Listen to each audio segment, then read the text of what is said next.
Welcome back to Kerbal Space Program. Much fun, very cool. Yes, we're building an SSTO to take a small satellite into orbit, and this took way longer than it should have.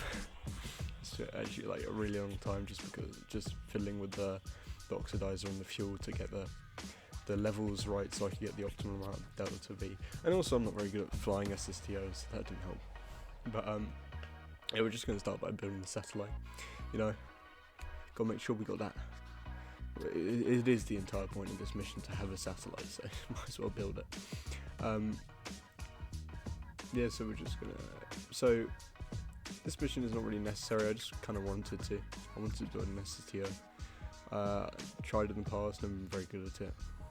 So I was like, you know what? We'll try again. This time I'm going to build a really cool one. And so it's just like a basic communication satellite. Nothing special, you know. There's no real science stuff on it or anything. It's just like one dish. So as you can see, we're just going to build the wings now. Quite large wings, just, you know, give us a bit of extra lift, as much lift as possible, so we can get off the runway at slower speeds as possible, which also help with the landing because so those two rear nose cones are actually going to turn into Rapier engines in a minute because the thrust to weight ratio was too low for us to do any kind of half decent ascent profile. And even though, yeah, I'm not great at flying them, I do kind of know how to do it.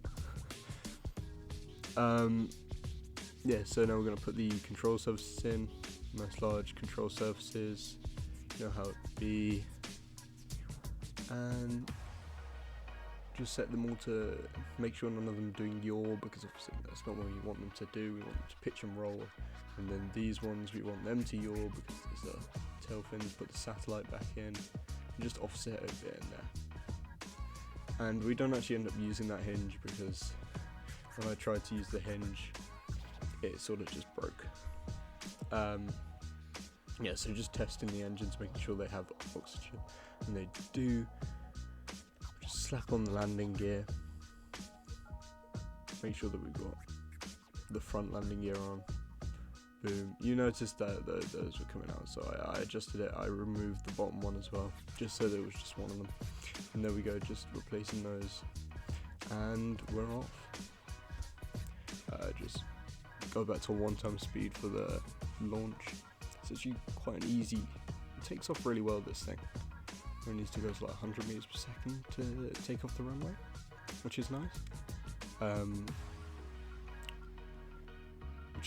also it take off before you reach the vehicle assembly building if you really push it. So that's nice. And then we're just going to speed up. We're taking quite a steep ascent, just try to get out of the thick part of the atmosphere. You know, just allow us to. And then as we get higher, we slowly start to pitch down, so we can speed up and push out our trajectory as long as possible, so we don't have to burn as much when it comes to circularizing. That being said, I'm not very good at it, so I feel like that you definitely do this more efficiently if you knew how to do it. But yeah, see, we're really starting to push it out there. We're climbing. Keep going, keep going. Very nice. I think at this point, yeah, we toggle mode back to the closed cycle mode, so that allows us to push up our apoapsis outside of the atmosphere. Although it does fall back in when we do our burn, but that's fine. We just perform another burn at apoapsis to push it back out again. As you can see, it's at 69,000, I think it says there. I don't know. So we just time warp round to apoapsis and just burn prograde for barely any fuel at all. Just keeping an eye on the tab in the bottom left corner. Then we're just going to release the satellite. And if I wanted to actually land at the KSC, which would have been, you know, probably the good right thing to do, I would have waited and gone round again and then burned retrograde a bit later, but I didn't do that. So which end up coming to land in the ocean, which is perfectly fine. It was very. But what you'll notice here is at some point, because I sped it up, the plane does deform due to aerodynamic forces. So I do attempt to turn around, but then I'm like, nah, I haven't got enough delta V for that. So we're just gonna come to land on the ocean. You can see the nose is a bit bent down, the wings are a bit wrong, but it's okay. It still flies, kinda, not as well, but it still flies. And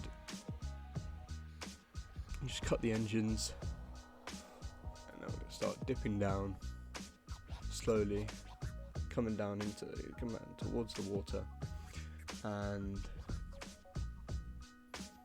I think we come to land it's a very nice landing actually for a water landing. Quite happy with it. We didn't break anything, which is, or at least I don't think we broke anything, which is basically the most important thing when you're doing a water landing. So just gliding in, and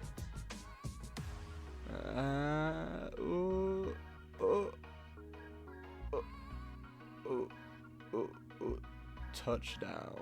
There we go. Very nice. So mission success.